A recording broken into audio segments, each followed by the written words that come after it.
right to it. The Bulls and Bears this week: Gary B. Smith, Tobin Smith, Jonas Max Ferris, along with Jim LeCamp, Senior Vice President at Macro Portfolio Advisors, and John Thomas Financial's Chief Economist, Mike Norman. Welcome to everybody. Jim, all those arrows, those up arrows, not impressing you yet? No, not at all. I mean, look, we've got 64% participation rate in the labor force. That's way too small, and it's the lowest number since 1984. We have 315,000 people that dropped out of the labor force. That's not acceptable. We're already in the fourth year of this recovery. Keep in mind, previous recoveries have shown jobs growth in the first 2 years. But I'm not even worried about that. I'm not worried about the fact that consumer incomes have not kept up with consumer spending, so it's coming at the expense of savings. I'm not worried about that either. I'm not worried about expiring depreciation schedules and expense amortization schedules. I'm worried about the credit crunch that is coming, and the market is completely underestimated out of Europe that will impact credit across the globe. Right. Okay, Toby, is this a recovery? This is a slow but sure recovery. This is not happy days are here again. Remember, 2002 to 2007 was basically a BS recovery. 40% of those jobs were in housing and mortgages. Those things are never going to happen again. 40% of all the profits that happened between 2002 and 2007 were financial services. We're never going to be that high again. So let's not take this great news and go wacky. On the other hand, we are not. Okay, Gary B., you see the seeds of a recovery here? I do. I've been bearish. I think Toby has the kind of the speed right. I think maybe it moves a little bit faster than he anticipates for a few reasons. One, the best number in there was retail employment was up. That means consumers are going to start spending more. Two, maybe an even bigger point is temporary hire was up. Now, that doesn't sound great, but the fact is temporary hiring usually leads to permanent hiring. In fact, the signs point that we can get back to that. Hold on, let me finish, please. We can get back to that 200,000 job increase per month that everyone seems to want. And the other thing is, as Jim mentioned, he's talking about the credit crunch. Actually, household debt levels are at their lowest levels they've been in 17 years. So the consumer actually has room to expand, and as the consumer expands, so goes the economy. I think there are good things ahead, more good things than bad things. Jonas, a recovery here? There's definitely a recovery here. The main difference is this recovery has a huge potential to go wrong because of a lot of bad stuff, but it actually is here, and if something doesn't go wrong, it's not going to be the biggest recovery all the time, but these consumers have been being thrifty for years, and you're seeing how that's ending now. There's a lot of pent-up demand. You're seeing auto sales take off. We just saw holiday shopping be well better than anybody expected, both online and offline. So there is a lot to drive the economy higher. Unfortunately, there's this scary overhang where there could be something to unrail it. Jim, I'm going to get to you in a minute, but I want to hear from Mike. Mike, do you think this is a recovery? Yeah, and I don't think it's the makings of a recovery. I think it's ongoing. It's been happening since 2009. Look, it's not a boom by any means. I think everybody would agree with that. But you look at this year, and specifically some of the problems that Jim mentioned. And I want to say hi to my buddy Jim. I haven't seen him in a while. He's a good friend of mine. In spite of everything, we had the debt ceiling debacle in the summer. We've had all this negative news about Europe, and we see sequential growth. The first quarter, second quarter was faster than the first. Third quarter faster than the second. In spite of everything, I think the economy looks like it's picking up momentum. We're starting to see some positive glimmer of hope on the housing market with pending sales really shooting up. And we are creating jobs. It's certainly not where we'd like to have it right now, but it's impressive to see the momentum in the growth despite everything that has happened so far. There's still minefields out there, no question about it, but the economy here in the United States is growing a lot faster than the economy in Europe. Jim. Well, I feel like taxpayers could get a T-shirt here. I spent all this money on stimulus, and all I got was this lousy recovery. I mean, we have spent a lot. We've put a lot of bullets into this recovery, and we're not getting very much. Now we've got this fiscal drag coming up, and not only that, ignoring Europe and just saying, well, there's a potential problem there, is kind of like saying, other than that, Mrs. Lincoln, how'd you like the play? Yeah, but Jim, this is a real serious problem, and it's not going away. It's getting worse every day, and you simply can't discount it. I grant granted, the market does go for these head fakes every time European leaders set a meeting, but the fact of the matter is the market's got a lot of head fakes in 2008, too, well before it bottomed out in 2009. Well, but Jim, listen, every recovery we've had, I believe, since 1990 has been a no-growth recovery because we have a fundamentally, structurally different economy than the times in 81 we just popped up. But look at the job openings and labor turnover, because that's the number, the JOLT number. That number is at about 2 million, 2.5 million. In a real recovery, it would be about 4 million. And we didn't have a and we huge wouldn't have 64% participation rate in a real recovery.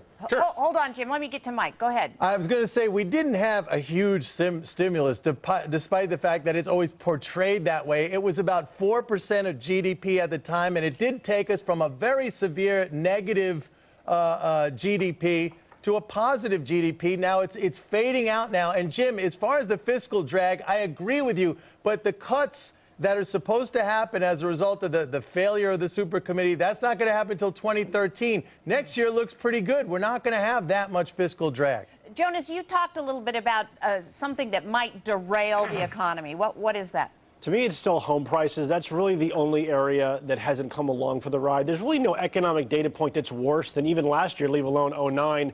Other than home prices have not recovered. And if they start to go down again, for whatever reason, it could be Europe, it could be rates going, that could derail this kind of a weak economic growth period. So other than that, or this explosion in Europe, I think we're, I don't want to say off to the races, but it's a slow growth economy. We're so used to big bubble growth economies, I don't think we're used to it. Gary B., go ahead. No, let me give the return. Look, I agree with Jonas on the housing prices, but there is one good piece of news in there, is that unemployment amongst the 25 to 34-year-old sector showed a dramatic increase. That is the group that are looking to first buy looking to buy their first home, rather. Once that starts to go, then all the homes above them start selling because everyone wants to move up that can't move up, or in my case, move down that can't move down. And so I think that's really good news there. That's, you know, kind of was maybe the hidden gem, and I hope will help the housing market. Well, I don't want to throw cold water there, but let's not forget that we have about 5.5 million homes that are in foreclosure. We have another 4.5 million homes that are going into foreclosure, Gary. Absolutely. So, you know, we have a depression still in housing, and to your point, as long as we're at that point where it costs, it's cheaper to buy a home than rent a home today in the United States, and still we can't get demand for sales. That's a 5-year tragedy. Are you saying I'm never going to be able to move, Toby? Is that what you're trying to tell me? There's only 5 people in America who can own your home, for crying out loud. So come on. Well, no, believe me, the number has expanded lately. That nobody's talking about. There's 10. Okay, go ahead, Jim. There's another issue that nobody's talking about. 50% of our corporate profits have come from overseas business. Yes. China is slowing down. Europe is in recession. Okay. Brazil has said their growth is going to be 0%. How are we going to continue to grow the way we've been growing when we're seeing everywhere else and everybody we trade with slow down? All right, that's got to be the last word.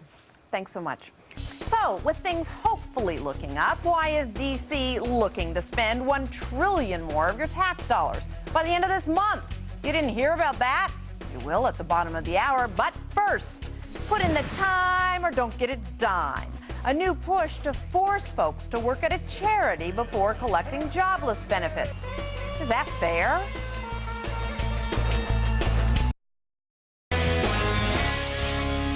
Giving a helping hand before getting a government handout. A Georgia lawmaker pushing a bill forcing the jobless to volunteer 24 hours a week before collecting unemployment benefits. Gary B., you say bring it national, huh? Exactly. I think this is brilliant, Brenda. You know, it's already been proven and shown in studies that the more a person gets in unemployment, the longer they stayed unemployed. This is a good way to get them back doing something, build some self-esteem, help the community. Now, the rejoinder is, oh my gosh, they won't be able to find, you know, time to look for a job. The average unemployed person spends 40 minutes a day looking for a job, but they spend 3 hours per day, in fact, a little over 3 hours, watching TV. So the time is there. I think this is a great idea. I think it should go national. Mike, do you think it's a great idea? No, and I think that's a totally bogus statistic, about 40 minutes a day looking for a job. Look, it totally defeats the purpose from what I can see. If you want to give unemployment insurance benefits for a fixed amount of time, and then you're telling people for a portion of that time, maybe a decent portion, you got to go do this volunteer work and you can't look for a job, that's a ridiculous thing. Look, if you want to have a work for pay program, I'm all for a government jobs guarantee where somebody works and engages in productive activity for $8 an hour until they could get back into the private sector. But doing something like this, to me, is totally ridiculous. And this is the epitome of, government waste, as far as Toby, you agree? No, I don't. Look, there's a part of your insurance, unemployment insurance, where you've paid money in, your employer's paid in. I understand that part. Exactly. All right. But what I'm talking about is after that's done, and we add another 70 weeks onto that's coming basically out of the general funds, then absolutely, we got 5 million kids, or 15 million kids in the United States who could use tutors. We have 8 million homes that are owned by 8 million homes that are owned by Freddie Mac and Fannie Mae that need to be helped, be fixed. Let's have those people who are now on the government dole after they run out of their own money. Right, but that's not what they're saying. They're saying go volunteer first before you even get the benefits. Hold on, Mike. Let me get everybody in. Now, Jonas, you bring up this point about, you do pay in to unemployment insurance. It's an insurance policy. It's not. It's like if your house burned down, you got a check. They're not going to say, well, we're not going to give you the check unless you do some work for the community. Like, that wasn't the deal. You paid a premium. Now, Mike's making a very interesting point. You get the insurance, you deserve the insurance money. If you want to have a different program, rather than extending unemployment insurance, which is a works projects type of a situation, then that's another story entirely. But we extended unemployment insurance, right or wrong. You can't then make people work. Not to mention, you got how many million people out of work? There's not enough community service work for these people. Come to my community, my friend. We billions of hours you're talking about. At his house alone. All right, now I just want to ask Jim, because you have some doubts about this as well, huh? I do, and I agree with some of what everybody's saying. And I think we ought to send them to clean up Occupy Wall Street parks and the other parks around the world, the country that they've ruined, especially in L.A. But no, I think that 24 hours a week is way too much. I think if you did 10 hours a week and found something more productive for them to do, that would be okay. I think, look, 24 hours a week, you're going to have to spend a lot of time and a lot of gasoline just getting to these places. It's not as productive as it sounds. So it's not the worst idea that we've seen. I think they'd be better off lowering the minimum wage and allowing employers to drag some more people into the workforce. But again, it's not as bad as some of the other ideas that have been thrown out there. Gary B., you've heard both sides here. What do you say? Well, first of all, I haven't changed my mind. 24 hours a week is not a lot when they're, contrast to what Mike thinks. It was a survey actually done. They're watching TV 3 hours a day. As far as spending gasoline and stuff like that, my gosh, take just the people in Manhattan and have them walk 10 blocks and start fixing up the infrastructure. If we can train people to do things like Habitat for Humanity, we can help them fix bridges and clean up parks and stuff like that. So it's out there. And the other thing is, it acts as an incentive. If you know you have to do volunteer to get this stuff, you're going to be working even harder to get a real job. I think this is a win-win for everybody. Well, okay, Mike, you got 30 seconds. Yeah, I think what he's trying to say is people should work to get that money. I'm in total agreement with him, and that's called a government guaranteed jobs program. Until you could get back into the private sector, I'm all for it. Let's do it. All right. Okay, thanks.